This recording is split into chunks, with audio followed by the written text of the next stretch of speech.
All right, so today we're going to jump into Polkadot and the Parachains and a very heated battle between two superstars that I think are really going to be something special. We're going to dive in deep. My name is Paul Barrow. Welcome back to Tech Path.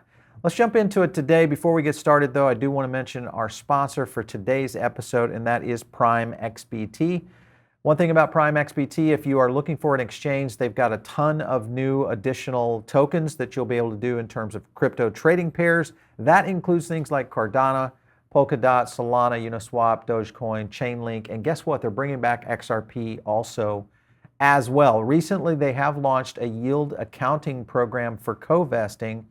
That's another thing that I think you guys might be interested in if you're really looking at exchanges that you can do some other things on in terms of yields. Then PrimeXBT might be a good spot for you guys to take a look at. We will drop the link in the description below. There's two things you're going to get. One is use our Paul50 code, because that's going to be a special link that'll give you some special privileges.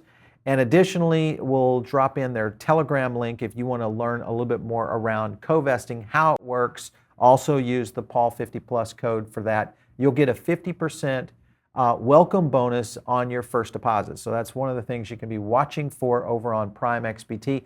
I know for me, I'm always looking for a place to get XRP. And in some cases, I know many people will say, hey, there's a couple places you can get it. But in the essence of being able to also do some other things like yielding, also looking at other crypto trading pairs, and also looking at other aspects of an exchange overall. So PrimeXBT, definitely one to watch.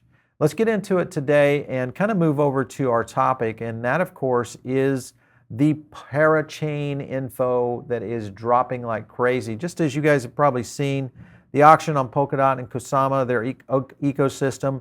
If you don't know what a Parachain is, let me kind of just run through it quickly for you. A parachain, essentially, there's two formats here. You've got Polkadot and Kusama, sister chains, that pretty much identical in essence of one's a little bit faster, has a little bit more features. But in essence, these two projects launch what they call auctions that are built around the parachain. And the parachain itself is enabling different projects to really kind of develop super feature sets that can be implemented into the overall blockchain for Polkadot and Kusama. Well, Polkadot is in the middle of their auction series. There's a variety of auctions that are going on right now, but the one that is most intriguing, that everybody's really looking for, one, to get this crowd loan kind of finalized, is the one right now that both Moonbeam and Acala are in a heated race on, and that's what we're going to be talking about today. You can kind of take a look at some of the rewards that they've done in the past. Moon River, of course. Most likely you guys are probably in on Moon River. Shiden Network, that's another one that was a big mover. Karura, we'll talk a little about Karura and what that means, because it has a lot of relationship over to Acala, and then Kala Network, and then Bifrost, of course, on Kusama. These are the variations that you'll see. This, of course, has been the Kusama projects that have been rolled out in the past. So just to kind of look at where it's been, here we are on the November 11th through the 18th auction. This is currently auction number one. You'll see the other ones coming in on the 18th through the 25th, and so on all the way out to mid-December. So we'll keep you guys updated on these, mainly because if you're looking at the Polkadot ecosystem, then you need to be paying attention to a lot of these projects and how they're doing overall, because the potential for these to launch, if you guys were early in on Moon River, you understand why this is so important to really understand where Polkadot is going, especially around these projects. So here we have Acala right now, funds raised. Look at how close this one is, neck and neck. I mean, this is insanely close right now. You've got Moonbeam and Acala right now. What was interesting to me was the difference in terms of the contributions. Total number of 24,103 on Acala and 43,590 here for Moonbeam. So a lot more people interested in Moonbeam, and I think it also shows, we're going to share with you guys a chart at the end that shows the sentiment and amplification of these two particular projects and how they're holding out on social media in relationship, because that's going to help, one, with the contribution flow into these, which is basically person with the big bag at the end is the one that wins the auction. So interesting stuff. I like the reward pool. A little different here on 170 versus 100, 100 versus inflation rate of 5% versus inflation rate of 0%. So that's kind of some interesting tokenomics between the two. They are two completely different projects. In one, you're going to get Acala, which is definitely going the direction of DeFi and so on. So that is one of the things that you guys, of course, have to be on the watch out for. Interesting to me, though, is look how far away the rest of this field was right now, at least in the crowdfunding side. A-Star, I mean, you can kind of see they're only just considerably lower, 18,900, even though it was still pretty good on contributions, just not a lot. Parallel Finance, definitely way down the list in terms of the number of contributions. Clover Finance, Manta Network, LittenTree, and then SubDAO. Darwinia is one that I kind of thought would do a lot better here, and then Subgame and Efinity. Most of these projects will go out into the open. The difference is how well they're going to be groomed via the Polkadot ecosystem, and I think that's the thing that we want to keep an eye on. Let's jump over to the Acala website just so you guys understand what Acala is, because this is going to be primed for if they should win the auction right now, which right there at 30 million, which is currently right where they are. We just showed that on their total contribution right now. But it is a DeFi hub of Polkadot. It's designed as a decentralized finance network, a liquidity hub. It's a layer 1 smart contract platform. Pretty typical stuff. It is scalable to and also EVM or Ethereum compatible, and optimized for DeFi with built-in liquidity. So it's kind of a ready-made financial application. There are some features within this that I think are interesting. The dollar stablecoin. So this will be the AUSD, which is going to be built in as a programmable primitive of the Acala network on AUSD, the Polkadot native decentralized stablecoin backed by DOT and DOT derivatives. So that's going to be an advantage. And then right here, the Ethereum compatibility is something that I think is kind of cool, because if you see more and more of these projects trying to circumvent just the gas fees alone on Ethereum, this one is definitely going that. So it's going to be offer the best of both Ethereum and substrate environments compatible with the established tech stacks, tooling, and wallets like MetaMask. So it'll have what I think is more considered as maybe backwards compatibility of being able to be used by these other formats and these other networks. So that's a cool thing. I like the kind of the layout is looking excellent overall when you look at DeFi platforms in general. This gets into a little bit about the micro gas fees, where the transactions are a fraction of the gas required on other networks. This is, of course, thanks to the weighted fee model. You can count on micro gas fees that vary only slightly by transaction and complexity. And here's the cool one. You'll be able to pay your gas with virtually any token. So that, I think, is one of the things that really makes this a very interesting project. Flexible fee tokens, so you can settle on transactions with Tether or USDC, AUSD, the Acala token, and then or DOT, BTC, etc. So it's got a lot of flexibility here and the ability to kind of really rotate into this multi-function DeFi system, which I think is going to be a very similar. If you look at what's happened on the Kusama side of this with Karura, which is kind of the big brother to Acala, at least over on Kusama, there's a lot of similarities here in terms of how these two operate. If you look at Karura, this is Karura, which is also part of the Acala program, and of course they're over there promoting this. This is live now, and again, DeFi possibilities, all built on Karura, all-in-one DeFi hub for Kusama. This is, of course, is still under the Acala Foundation. It's a scalable EVM compatible, same kind of scenario, trustless staking. There is some liquid KSM involved in this, and also you've got collateralized stable coin, which is back cross-chain for the KUSD. So it's has a little bit of differences between it, but a lot of similarities, obviously being under the Acala network. So that's the one thing to look at. But the fact that it is rolling, and if you look at kind of where the chart is, let me kind of jump over to the chart. And you can kind of see Karura here, it's trading at 670 right now. this is where you can get it. So if you are looking to buy Karura, you can grab it over on somewhere like a KuCoin, maybe on a Kraken if you're over on Kraken. There's the overview on the year to date.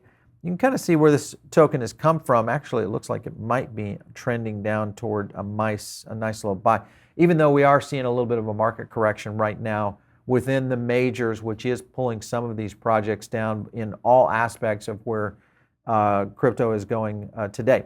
The other side of this is Moonbeam. And Moonbeam, of course, had their equivalent go out, and that is Moon River. So if you were in on one of those earlier Parachain auctions earlier this year, then you got a chance to see kind of the evolution of where Moonbeam is going. We've talked about Moonbeam. Actually, we had the Moonbeam team on the show here not too long ago, and we really did a breakdown on the analysis of the token. So another one that you can definitely watch. It's been a little bit stable over the past, what looks to be, a few weeks anyway. 10/23 was when it really kind of started jumping up right here toward the middle of October. And here we are toward the middle of November. Not a lot of movement, even though we did see this one little high bump right there at 465. And it's trading now at 365. So again, back to that point is that you've got really two very interesting projects. And if you look back to what's happening over there on the auction, two very interesting projects jumping in, with Acala still leading slightly of where this is going to end. And of course, again, this project is, or this auction is ending on November 18th. So it's very close on wrapping up. And we're going to have a winner, and we're going to see how this rolls out. My predicted winner is based on sentiment and amplification. So I want to jump to that and just kind of show you a little bit about this. And one of the things that, before we get to this, I want to go to this story right here. This kind of talks about the contenders that are battling. Again, Polkadot DeFi Hub, 41,667 on the contributions toward the project, which is rewarding DOT ACA tokens. Again, more in here. Moonbeam had 30.7 million DOT stakes for support, to give you kind of a relevance of what the differences is on one of the projects that is rolling out, including. And if you look at kind of where this is going in the future, I think this is going to be interesting, even though we did see a little bit of a DOT price move, which again this has a very interesting scenario on how this is going to apply to the auction itself. I'm just wondering what this is going to do to the Polkadot price once this auction is awarded. So we'll see. So it did, obviously DOT did tank a little bit, 10% with the rest of the crypto market.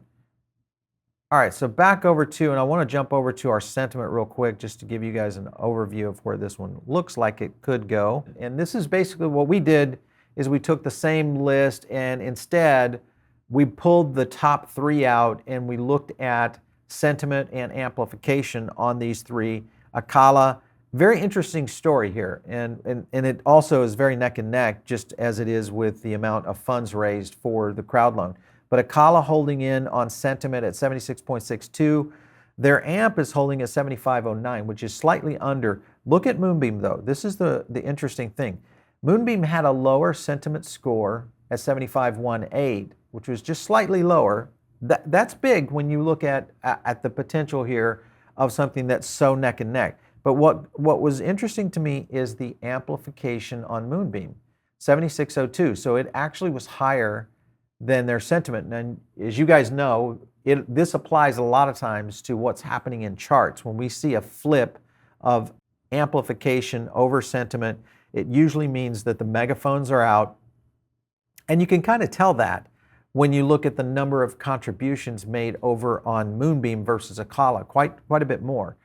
So I'm not so sure that Moonbeam may not make a last-minute surge here and take this auction in maybe the last couple of days, with Acala maybe falling back behind. Even though I think the Acala project is really special, and I do like what Moonbeam is doing in general and where that potential project can be going, because they've just done so much with Moon River in terms of how, what that means to the blockchain, just in terms of innovation. So It'll be interesting to see these two kind of fight it out at the end, but I'm kind of putting my money and my bets on Moonbeam just because of that little amplification twitch right there at the end, and the fact that you're talking about 43,000 contributors versus the 24,000 contributors. Now, you get someone that's really looking at DeFi and wants to jump in and really contribute heavily to Acala.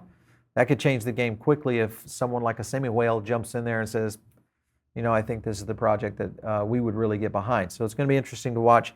Stay tuned here as we continue to cover a lot of these parachain movements, mainly because the DOT ecosystem has so much to offer, I think, in general, in terms of innovation and where it's going. And we've had such a great understanding, and I think also a great performance. Now, obviously, the market is down currently, but we're going to see some pretty big gains here in many of these types of projects, including projects like Moon River, and also if you look at Karura right now in their position, could be a potential for a buy opportunity there as well. All right, so you guys, of course, we always love to get your feedback. We want your comments on projects that you'd like to see and hear about here on the show. Just drop them in the the chat below. If you are listening in over on the podcast, the number one thing to catch these charts and some of the graphics that we show you guys in terms of sentiment amplification, you got to come over to the YouTube channel, man. It's the place for you in terms of getting all the updated material. It also is the fastest place for you to get the content, because sometimes we don't get our podcast out for a few hours after a YouTube video goes live, and the way we do that is we'll repurpose that video product into an audio product so you get it over on the podcast. So that's just kind of how the flow works. You still get all the links and all those kind of things to follow up, but for the most part, you want to jump in on the YouTube channel. And guess what? You get the link to the Diamond Circle, and that's the other thing you should be doing, is jumping in that. We've got a lot of giveaways coming up and a lot of new content dropping. We're getting ready to drop an NFT gaming report that I think you guys are going to love, along with some additional charting analysis that'll only be available to the Diamond Circle members. All right, you guys want to catch me on Twitter? It's @PaulBaron. We'll catch you next time right here on TechPath.